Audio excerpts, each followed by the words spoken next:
नमस्कार दोस्तों, मैं मृत्युंजय आपका स्वागत करता हूँ हमारे इस चैनल सटीक परामर्श में। और आज हम लोग बात करने वाले हैं रिसाइकिल के लिए, यानी what is recycling in E waste. कि ई वेस्ट के रिसाइकलिंग में क्या होता है और कौन कौन से कंपोनेंट इसके होते हैं, क्योंकि ई वेस्ट से रिलेटेड बहुत सारा क्वेश्चन हम लोग के पास आता है। और शॉर्ट टर्म में बहुत सारे लोग ईआरपी सिस्टम के बारे में जानना चाहते हैं, या ईआरपी मेरे को करवा दीजिए, इस तरीके से मैसेज करते हैं। तो इसीलिए आज हम लोग थोड़ा सा उनको ब्रीफ बता दें, जो नहीं भी जानते हैं, या मान लीजिए जो जानते हैं उनको भी। क्योंकि प्रॉपर नॉलेज नहीं होने से क्या होता है, बिजनेस तो आप हो सके सोच रहे हैं करने के लिए, और प्रॉपर नॉलेज नहीं है तो इसमें पूंजी भी आपके पास शॉर्ट हो जाता है। और अगर रूल रेगुलेशन से काम ना करें तो बाद में पुलिस वाला मामला भी इसमें आ जाता है, या कानून वाला मामला आ जाता है। तो सबसे पहले तो जान लीजिए कि what is recycling in E waste. Recycling क्या है ई वेस्ट का। E waste electronic waste recycling, electronic recycling और ई वेस्ट रिसाइकलिंग सॉरी, ये तीनों जो है एक ही है। चाहे कोई इलेक्ट्रॉनिक रिसाइकलिंग बोले, या ई वेस्ट का रिसाइकलिंग बोले, या फिर डिसमेंटलिंग बोले, ये तीनों का मीनिंग आपका एक ही है कि आप जो है इलेक्ट्रॉनिक पार्ट्स का डिसमेंटलिंग कर रहे हैं। The disable and separation of the component and raw material of the electronic waste, यानी जो भी इलेक्ट्रॉनिक वेस्ट निकलता है, चाहे वो मोबाइल का टावर हो, या मोबाइल हो, जो डिवाइस हम लोग यूज़ कर रहे हैं, या लैपटॉप हो, या कंप्यूटर हो, या हार्ड डिस्क हो, या होम थिएटर हो, कोई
दोस्तों नमस्कार, मैं मृत्युंजय आपका स्वागत करता हूं हमारे इस चैनल सटीक परामर्श में। और आज हम लोग जो बात करने वाले हैं टूर एंड ट्रेवल्स का जो बिजनेस है उससे रिगार्डिंग एक सर्टिफिकेशन यूज़ होता है उसके बारे में बात करने वाले हैं। देखिए हमारे बहुत से राज्य हैं जो टूरिस्ट और टूरिज़्म की वजह से चलते हैं, उनमें से सबसे ज़्यादा फेवरेट है हम लोग का सिक्किम। खासकर अपनी बात बता रहा हूँ, आपका कोई और भी हो सकता है। अब सिक्किम में बहुत से टूर एंड ट्रेवल्स का काम होता है और बहुत से कंपनियों का काम हम लोग करते भी हैं, इसलिए हमेशा सिक्किम जाते आते रहते हैं। तो मान लीजिए सिक्किम में ऐसे सर्टिफिकेट का थोड़ा ज़्यादा ज़रूरत है। इसके अलावा भी भारत के बहुत सारे ऐसे राज्य हैं जहाँ पे टूरिज़्म होता है, जम्मू कश्मीर है, आपका उत्तराखंड है और कोई भी जगह। तो ऐसे टूरिज़्म के लिए ही एक स्पेशल सर्टिफिकेट आता है ISO 22483, यानी 22/483। ये शॉर्ट में आप समझिए 22,483 और 2020 ये सर्टिफिकेशन का कोड है। और ये गाइडलाइन देता है कि अगर आप टूरिज़्म का बिजनेस करते हैं तो किस तरीके से आपको करना चाहिए, क्या आपका सिस्टम होना चाहिए, क्लाइंट का फीडबैक कैसा होना चाहिए, कैसे क्लाइंट से आप बात कर पाएंगे, क्या क्या सिचुएशन फेस करना पड़ता है जब ऐसी चीज़ें होती हैं तो वहाँ पे, और किस तरीके से आप अपने आप को और बेटर बना सकते हैं। जैसे मान लीजिए कोई क्लाइंट गया होटल में, तो उसका चेकआउट का प्रोसेस होता है, चेकिंग का प्रोसेस होता है, सिक्योरिटी का प्रोसेस होता है, अपने होटल को ठीक से रखने का प्रोसेस होता है, टूरिज़्म इंडस्ट्री में क्या क्या पैकेज आप उस पर रख रहे हैं, रिसर्च करने का होता है, कौन कौन से स्टेट के लोग आ रहे हैं, किस तरह का फूड हैबिट है उनका, ये सारा कुछ जो है टूरिज़्म सेक्टर में आता है। तो ये सबको देखते हुए ही ये पूरा सर्टिफिकेट बनाया गया है 22,483/2020। तो अगर आप में से कोई भी ये टूरिज़्म कंपनी चलाता है, चाहे टूर एंड ट्रेवल ऑपरेटर हो वो भी ले सकता है, टूर एंड ट्रेवल्स का कंपनी हो वो भी ले सकता है, गेस्ट हाउस भी ले सकता है, अपना होटल रिजॉर्ट है वो भी ले सकता है। इससे होता क्या है, लोगों में थोड़ा ब्रांडिंग होती है और जब इंटरनेशनल टूरिस्ट जहाँ ज़्यादा आते हैं बाहर विदेशी, तो वो लोग ये सर्टिफिकेशन देखते हैं और पहले से ही वो लोग नेट पे सर्च कर लेते हैं कौन सी कंपनी है, उसका क्या क्या सर्टिफिकेशन है, थर्ड पार्टी सर्टिफिकेट उसको कहाँ कहाँ से मिला हुआ है। क्योंकि अपने आप को तो हर एक आदमी अच्छा बोलता है, जब तक आपका कोई थर्ड पार्टी ना हो तब तक कोई काम नहीं होता। इंडिया में देखिए आप हर एक पॉलिटिकल पार्टी ही अपने आप को अच्छा बोलती है, मगर इलेक्शन कौन करवाता है, इलेक्शन कमीशन, थर्ड पार्टी। आप कुछ करते हैं तो आप और पुलिस के बीच में मामला होता है, मगर डिसीजन कौन लेता है, थर्ड पार्टी। क्योंकि थर्ड पार्टी का ही ज़्यादा वैल्यूएशन है, क्योंकि वो बिना बायस मतलब बिना फेवरेटिज्म के वो सर्टिफिकेट देता है, इसलिए उसके लिए सब बराबर है और वो पैरामीटर मेंटेन करता है, इसीलिए ये चीज़ें चलती हैं। तो आप भी ऐसा ISO का सर्टिफिकेट ले सकते हैं, ISO 22483/2020। खासकर टूरिज़्म के लिए होटल चला रहे हैं, रिजॉर्ट चला रहे हैं, रेस्टोरेंट चला रहे हैं और हिली एरिया में अगर आप बिजनेस कर रहे हैं तो।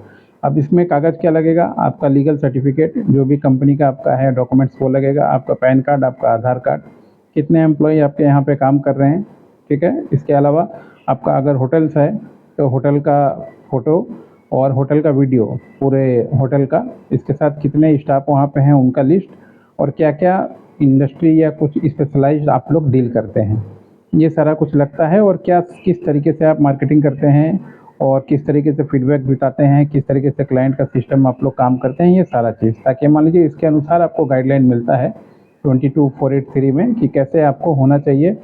कुछ चेंजेस करना है तो वो भी बताया जाता है, नहीं करना है तो वो भी बताया जाता है, ठीक है तो वो भी बताया जाता है। और उसके साथ में एक सर्टिफिकेट जो मिलता है 3 साल के लिए, हर एक साल इसका रिन्यू होता है। अप्रॉक्स खर्चा की बात अलग अलग है, क्योंकि ये जो है ऑडिट पे, कंपनी का सेगमेंट पे डिपेंड करता है। अब मान लीजिए जो टूर एंड ऑपरेटर का जो खर्चा आएगा वो तो एक होटल इंडस्ट्री का उससे ज़्यादा ही आएगा ना। इस तरीके से ही जो है इसका कैलकुलेशन होता है। अगर आपको ये सर्टिफिकेट कराना है 22483, जो अगर सिक्किम में हो, पूरे इंडिया में कहीं भी हो, खासकर मेरे मुँह से सिक्किम इसलिए निकल रहा है क्योंकि लगातार हम लोग वहाँ जा रहे हैं, काम कर रहे हैं, इस वजह से। तो 9230222490 हम लोग का नंबर है। डॉक्यूमेंटेशन करवाना हो, ऑडिट करवाना हो, सर्टिफिकेशन करवाना हो, ये 3 पार्ट होता है सर्टिफिकेट में। ये करा के आपका सर्टिफिकेट हैंडओवर कराना हम लोग का बात रहेगा। जहाँ तक पेमेंट की बात आएगी, जो भी पेमेंट पे आपसे एग्रीमेंट होगा, कोटेशन होगा, 50% पहले लगेगा, 50% जब सर्टिफिकेट आपके हाथ में मिल जाएगा उसके बाद लगेगा। और ऑनलाइन वेरिफिकेशन इसका होता है दोस्तों, वेबसाइट पे जाके आप लोग इसको, जो भी वेबसाइट देंगे हम लोग, उस पर ऑनलाइन वेरिफिकेशन करवा सकते हैं। गवर्नमेंट का कोई टूरिज़्म निकलता है, IRCTC का कोई टूरिज़्म निकलता है, जिसमें मान लीजिए वो लोग टूरिस्ट वाला बहुत सारा पैकेज चलाते हैं, तो वो टेंडर में भी ये सर्टिफिकेट वैलिड होगा, आप वहाँ भी इसको जमा दे पाएंगे। आज के लिए इतना ही दोस्तों, नमस्कार।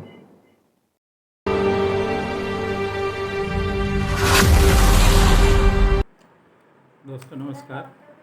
मैं मृत्युंजय आपका स्वागत करता हूं हमारे इस चैनल सटीक परामर्श में। और देखिए, आज हम लोग आपसे बात करने वाले हैं। आपको दिख रहा होगा वीडियोस में कि ये किस तरीके का कंपनियां जो हैं ऑफ़र दे रही हैं। जैसे ये देखिए, एक आरओ प्लांट बोल के कंपनी है और इनका ये एडवर्टाइजमेंट है। मशीन का फ़ोटो इन्होंने दिया हुआ है। आरओ प्लांट 1000 लीटर प्रति घंटा और 100 जार फ्री में। और इनका जो प्राइस है मात्र 72,000 प्लस जीएसटी। और इसमें एक दे क्या रहे हैं, स्टील स्टैंड और 2 वेसल्स साइज और डोजिंग पंप और 4 मेम्ब्रेन। तो चलिए ठीक है, ये तो अच्छी बात है। और ये देखिए, वाराणसी उत्तर प्रदेश का एडवर्टाइजमेंट है। तो मेन है क्या, मान लीजिए ये जो एडवर्टाइजमेंट है या इस तरह का एडवर्टाइजमेंट कोई भी दे सकता है, वो उसके ऊपर है। तो कंपनी इस तरह का एडवर्टाइजमेंट देती है और लोग जो है इसके जाल में फंसते हैं। अब जाल में किस तरीके से फंसते हैं, मान लीजिए ये एडवर्टाइजमेंट कोई भी देखेगा तो उसको लगेगा कि तुरंत ये 72,000 में ठीक है, गर्मियों का दिन है और पानी बिकना ही बिकना है, शादी का सीज़न का दिन है। तो आजकल हर एक फैशन हो चुका है, लोग इस तरीके के डब्बे बंद पानियाँ जो हैं ऑर्डर कर रहे हैं और ख़रीद रहे हैं, बेच रहे हैं। अच्छा मुनाफा हो रहा है, 20-20 रुपये में लोग बेच रहे हैं मार्केट में। और मान लीजिए 7 रुपये 8 रुपये में उनको मिल रहा है, तो 12-13 रुपये अगर उनको पर बोतल बेनिफिट होता है। और अगर मान लीजिए एक साथ आपको 500-1000 बोतल अगर एक दिन में बिक जाए तो अच्छा खासा पैसा मार्जिन दिखता होगा। मगर ये लालच जो है उन लोगों को और फंसाता है। कारण क्या है कि अगर मान लीजिए आपने ये मशीन ख़रीद लिया और मशीन ख़रीद के अपने घर पे बैठा लिया, या आप एक दुकान लिया, दुकान लेके बैठा लिया और इस तरीके से पानी निकाल के आप बेचने लगे, तो बिज़नेस तो आपका अच्छा चलेगा, उसमें कोई शक नहीं है। क्योंकि मान लीजिए ये गर्मी में बिकने वाला चीज़ है, या गर्मी सर्दी बरसात, आजकल इवेंट मैनेजमेंट इतना हो गया है, शादी ब्याह बर्थडे एनिवर्सरी की हर एक जगह ये चलता है। मगर इसमें सबसे बड़ा दिक्कत क्या है कि इसका परमिशन नहीं है। आप उत्तर प्रदेश में जाएँ या बिहार में जाएँ या बंगाल में जाएँ, कहीं भी जाएँ, तो गवर्नमेंट जो है आपको इस तरह का परमिशन नहीं देती है कि आप ही मात्र ये 72,000 और 70,000 या 80,000 का मशीन ख़रीदें और ख़रीद के अपने घर पे बैठाएँ और पानी निकालें और बेचें। क्योंकि ये एक इलीगल चीज़ है और हर एक चीज़ का एक तरीका होता है।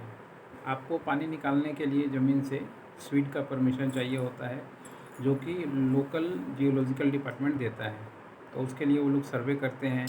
मिनिमम जो है 4 कट्ठे में आपका जगह होना चाहिए। उसके बाद फिर वो पानी का टेस्टिंग होता है, फिर जाके बोरिंग का परमिशन होता है।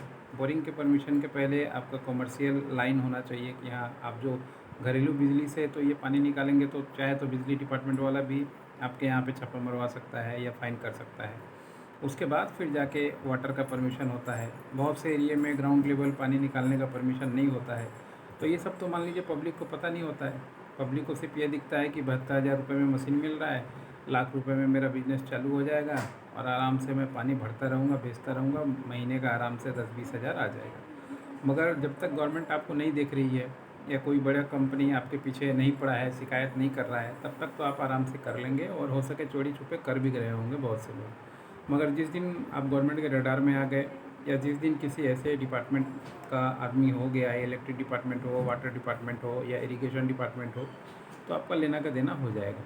क्योंकि ऐसे मामले में सीधा नोटिस चिपकाया जाता है घर पे या जो वो जगह है वहाँ पे, और वो जगह सील किया जाता है और सीधा ये लोकल कोर्ट का बिल का मामला नहीं है, सीधा हाई कोर्ट का मैटर जाता है। तो हो सके जितना आपने कमाया हो, लाख 1.5 लाख 2 लाख जो भी कमाया हो ये पानी के बिज़नेस में, तो पता चला आपका कि आपको छूटते छूटते ही 2-4 लाख रुपए आपका चला गया, और अगर प्रॉपर्टी छुड़ाते छुड़ाते भी और भी चला गया। नहीं तो क्या होता है, प्रॉपर्टी भी सील होता है और आप भी घर छोड़ के इधर उधर घूमते रहते हैं, भागते रहते हैं। तो छुपने में बहुत ज़्यादा खर्चा होता है, ये भी एक फैक्ट है।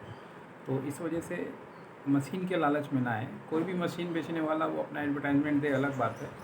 आप इनसे पूछ लीजिए या किसी से भी जो इस तरीके की मशीन बेच रहे हैं कि क्या आप लोग इसमें स्वीट का परमिशन करवा के दोगे या क्या ये स्वीट के लिए एप्लीकेबल है, तो आपको पता चल जाएगा कि हाँ क्या है, या क्या आपको बहाना बना रहा है, या क्या नया तरीक़ा का झोल-झाल आपको समझा रहा है।